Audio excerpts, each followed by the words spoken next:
Welcome back to Classic Firearms, everybody. I'm Brandon, and today we're talking about a cold steel, get that box out of the way, sword cane. And yes, I do mean legitimately there is a sword inside of a cane. So with that being said, let's go ahead and talk about how this video breaks down. First things first, I'm just gonna read off some tech specs for it. Then we'll kind of go tip to butt and tell you what's the what with it. Maybe even we'll do a weighing of it to see if it truly is the weight that they say. Okay, tech specs. This thing is 26.9 ounces, so it does have a little bit of weight to it. You do have an aluminum outer shell here, a rubber nib right up front, so that way it's not gonna make any sort of super loud noises whenever you're trying to walk or you're on a maybe hollow surface. Beyond that, you have a 3CR13 stainless steel in here. So this thing is gonna be fairly robust. The overall length that they do claim is 37.5 inches, and it does have a 2mm thick aluminum shaft that has been heat treated as well, so it should be pretty durable. Okay, so now let's go ahead and kind of dive in tip to butt exactly what you're expecting here. This does feel as though it should be something in some sort of English assassin movie. But it's pretty cool. So we're looking right around $80 to $100 for this particular one. In a way, this thing does feel solid. So one concern is, can you put your body weight on it and actually hold you up? The answer to that is yes. I weigh about 180 to 90 pounds, depending on the day, and it absolutely will hold me up, no problem.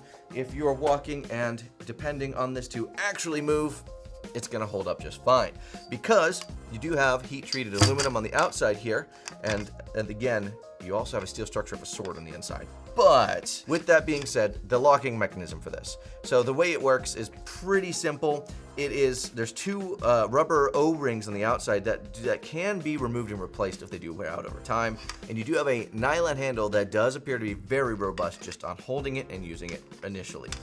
The sword itself does have some interesting cuts to it. This is definitely, to keep it simple, a stabby sword, not necessarily a slicing sword, so meant for Ungar, not really. But the blade on this is sharpened. It's not super sharp. You're not talking razor blade sharp or anything like that, but it is sharp enough to cause some damage.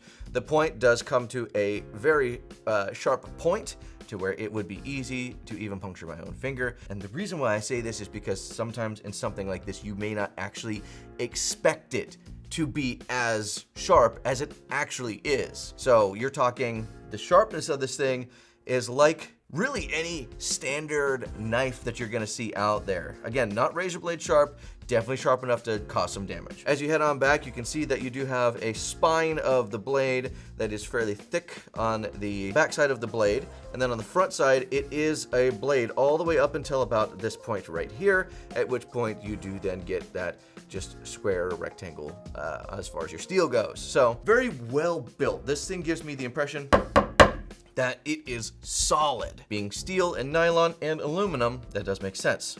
The whole blade is steel, the outer shell is aluminum, and the grip portion here is nylon. Now the contour, I'm just gonna keep the blade out because it's fun. The contour of the grip portion here is quite nice for grabbing, so if you're used to using a cane, it should fit right in for the most part, but it is a little bit on the thicker side. I've seen some canes that are a little bit thinner.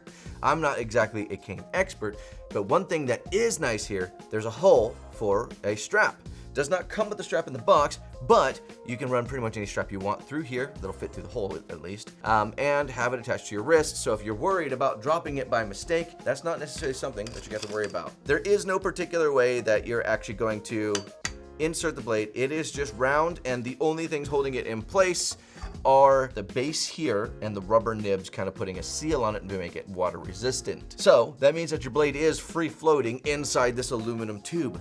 Very simple overall. Now that also does mean that you can, if you're just trying to put it in quickly, kind of do something like this and hit your the aluminum sheath on the blade portion there if you're trying to go quick. I do kind of wish they concaved this portion right here.